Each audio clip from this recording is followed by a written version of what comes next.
So, yes, good evening, students. Welcome back again on my YouTube channel. So, yesterday we have discussed, we have started a topic that is gravitation. In that topic, I have told you what is gravitation basically. There are many forces in the universe which is acting on any of the object. Out of that, there is one force which is called gravitational force. हमारी universe में बहुत तरह की forces लगती हैं जैसे electrostatic force और we can say frictional force, nuclear force. उन सभी फोर्सों में से जो एक हमारी फोर्स है दैट इज ग्रेविटेशनल फोर्स, जिसको बहुत ही अच्छे से किसने एक्सप्लेन किया, that was there was a physician whose name was Newton. So Newton ने बेसिकली ग्रेविटेशन का कंसेप्ट दिया, जिसमें उन्हें बताया कि जो दो कोई भी दो बॉडीज में जो फोर्स लगती है वो कौन सी लगती है, gravitational force. So yesterday we have discussed, we have derived the formula. So let's remind that formula that we have discussed yesterday. That was what? It is force which is equal to Gmm upon r square. So this formula we have derived yesterday. So now I am going to find the units of this particular value G.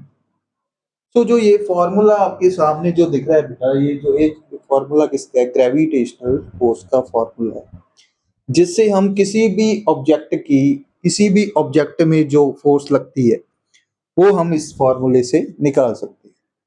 So here we have a G, I want to find the value of G from here. So जब भी मैं यहाँ पे जी की value find करूंगा तो ये are square इसके साथ क्या हो जाएगा, मल्टीप्लाई हो जाएगा, और जो प्रोडक्ट वे मास है वो क्या हो जाएंगे बेटा, डिवाइड होता है। So here I am going to find the units of this value of G. So basically to find the unit of G, we have to know about the unit of force. जो force के unit होते हैं वो Newton होते हैं basically, क्योंकि Newton के name पे जो ये फोर्स के यूनिट बने हैं। And the unit of distance we are considering in metre square, और जो मास के यूनिट होते हैं वो किसमें होते हैं, किलोग्राम स्क्वायर में। So I have just put the value of this unit in this formula. After that जो ये फॉर्मूला बनेगा उसके यूनिट क्या निकलेंगे, that's it newton metre square KG minus two. So this is the unit of gravitational constant जो basically exam में पूछे जाते हैं। सो अगर हम जी की वैल्यू की बात करें तो वो कितनी होती है बेसिकली, तो जी की जो वैल्यू होती है that is 6.67 into 10 to power -11 newton metre square K G minus two. So this is the units of what, this is the value of G, and this is the unit of capital G. So जो ये जी की value है basically, वो आप कहीं भी चले जाओ यूनिवर्स में, वहां पे जाके ये जो वैल्यू है ये हमेशा कांस्टेंट रहेगी। सो आई होप ये जो आपको यूनिट्स हैं ये क्लियर हो गए होंगे, and the value of G we have calculated from this, we are getting 6.67 into 10 to power -11 newton metre square K G minus two. So here we have get the formula of gravitational constant, right? So let's move on to the next topic, that is what are the characteristics of gravitation, कि जो g है हमारे पास universal constant उसके characteristics क्या हैं। So this we are going to discuss.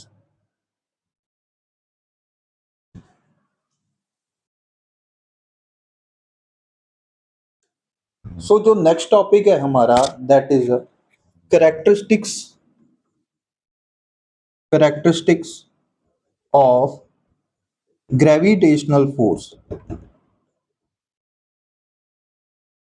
Gravitational force.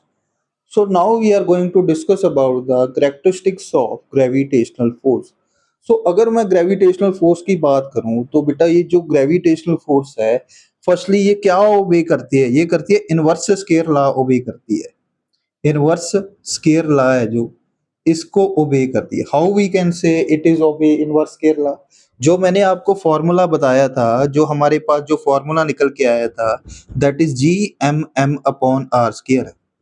तो जहां पे जो आर स्केयर है बेसिकली ये फोर्स के इनवर्सली प्रोपोर्शनल है। So I can say it is a inverse square law. तो ये जो फोर्स है ये कौन सा लॉ फॉलो कर रही है?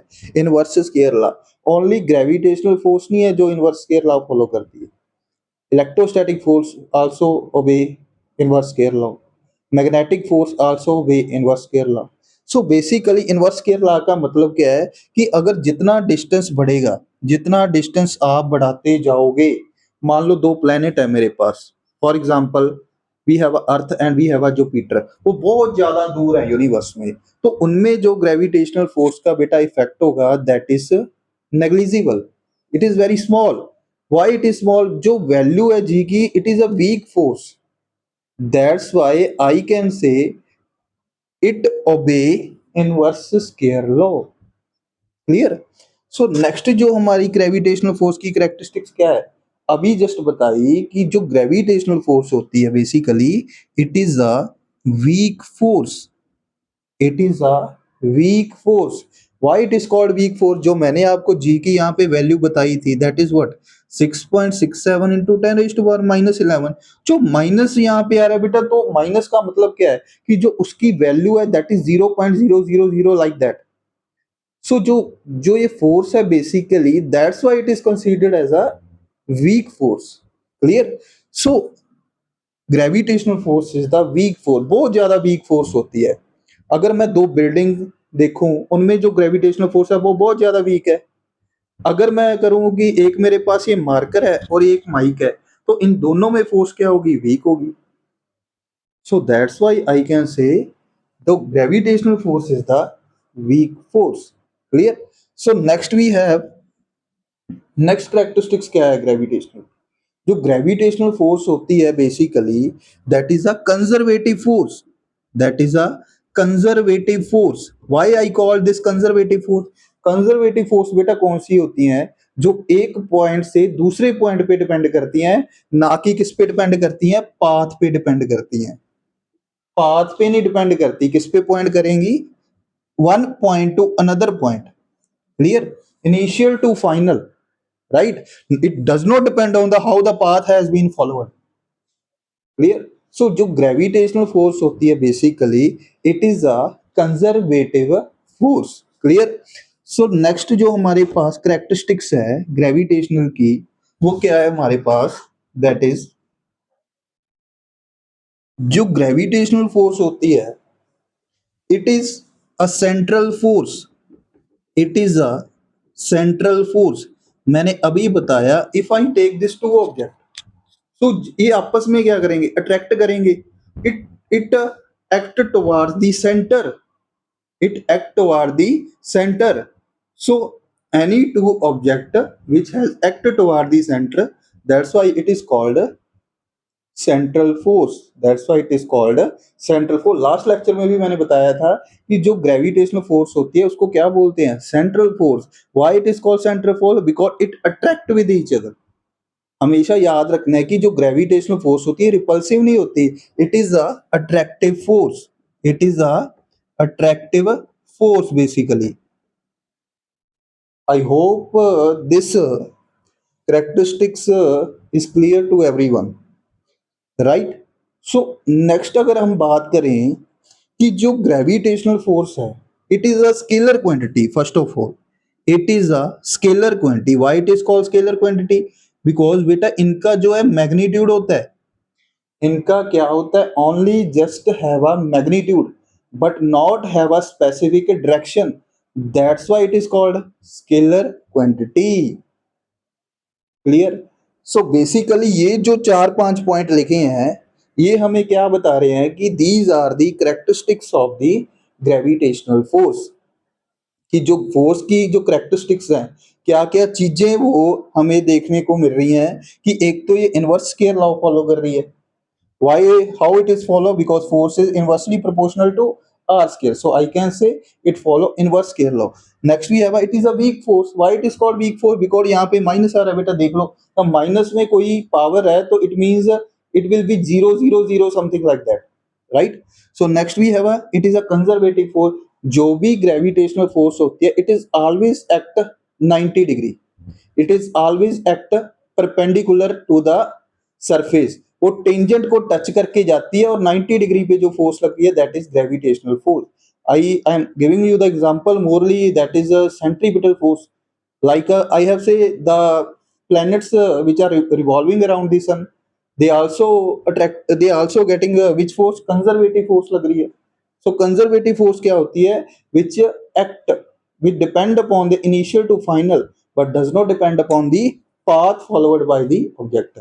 So there are many examples of conservative force like gravitational force is a conservative force, electrostatic force is a conservative force, magnetic force is a conservative force.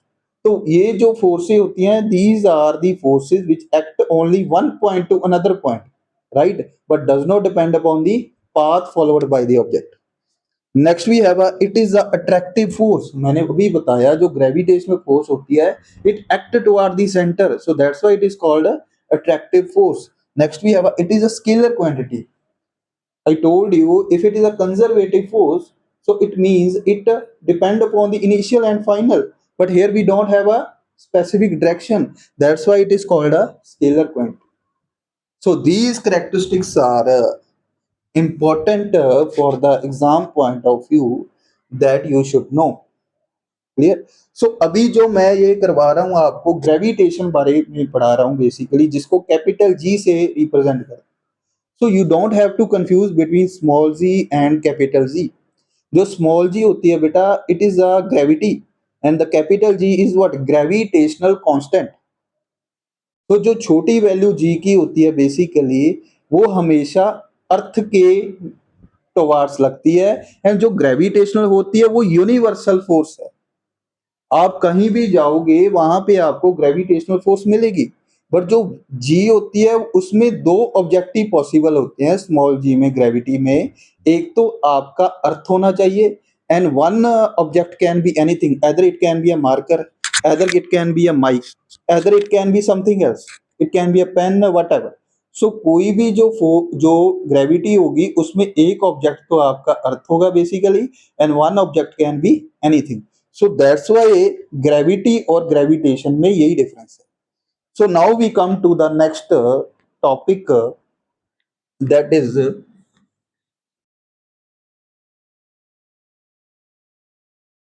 now we discuss about the importance of gravitation in daily life. We discuss about importance of gravitation. So what are the importance of gravitation? How we can felt gravitational force? So जो हमारी धरती है it is bounded, it is bounded due to a gravitational force. उसको bind कर रखा है धरती को, हमारी को, अर्थ।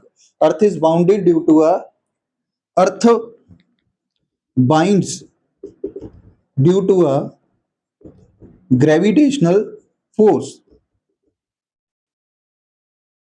और क्या क्या यूज देखने को हमें मिलेंगे ग्रेविटेशन के? जो समुद्र में आप बड़ी बड़ी ऐसे टाइड्स देखते हो, ऐसे दीज आर द टाइड, जो टाइड्स आती हैं बेसिकली ये भी बेटा कैसे आती हैं? ग्रेविटेशनल फोर्स की वजह से आती है। वो जो ग्रेविटेशनल फोर्स होती है बेसिकली वो हमें कैसे देखने को मिलती है? जो समुद्र में हमें जो टाइड्स, बड़ी बड़ी टाइड्स देखने को मिलती हैं, तो बेसिकली वो जो फोर्स होती है, ग्रेविटेशनल फोर्स होती है, the tides coming in a sea due to gravitational force, gravitational force between sun and moon। Mostly student यहाँ पे गलत करते होते हैं, वो यहाँ पे लगा के आते हैं अर्थ एंड सन, बट बेटा यहाँ पे जो ग्रेविटेशनल फोर्स होती है, टाइड्स जो आती हैं समुद्र में, बड़ी बड़ी लहरें आती हैं, वो क्यों होता है? ग्रेविटेशनल सन और मून की जो ग्रेविटेशनल फोर्स है उनकी वजह से हमें टाइड्स देखने को मिलती हैं, right? So now other what are the another use of gravitation? planets revolving around the sun, most important, planets revolving around the sun, around the sun, ये भी कैसे होता है? Due to the gravitational force of attraction. So here we have discussed the importance of gravitation in a daily life. हम जो चीजें देखते हैं ये सारी इंपॉर्टेंट. जो पीछे टॉपिक किया हमने वो हमने कौन सा किया था? What are the characteristics of gravitation? That we have discuss the characteristics. Characteristics means क्या क्या चीजें, क्या क्या प्रॉपर्टीज हैं ग्रेविटेशनल फोर्स की डेली लाइफ में. क्लियर? एक तो वो क्या होती है? कंजर्वेटिव फोर्स होती है, एक सेंट्रल फोर्स होती है. Basically, it obeys the inverse scalar law. It is an attractive force. It is a scalar quantity. So these are the characteristics of gravitation. So this topic is what? Importance of gravitation. क्या क्या importance है उनकी, कहाँ कहाँ पे हमें वो देखने को मिलती है. So this chapter is too vast. So simply I have started with the basic things. So continuously I am going to get the lecture and I will explain all the things well. Right? So today we have done this two topic. So I hope this topic you must have like and basically you have get go through these things. Right? So tomorrow I will again take the lecture on this topic, and there are some of the topic which are left that we are going to discuss on based on gravitation. So I hope you like this video. So do subscribe my channel and share with your friends. Thank you.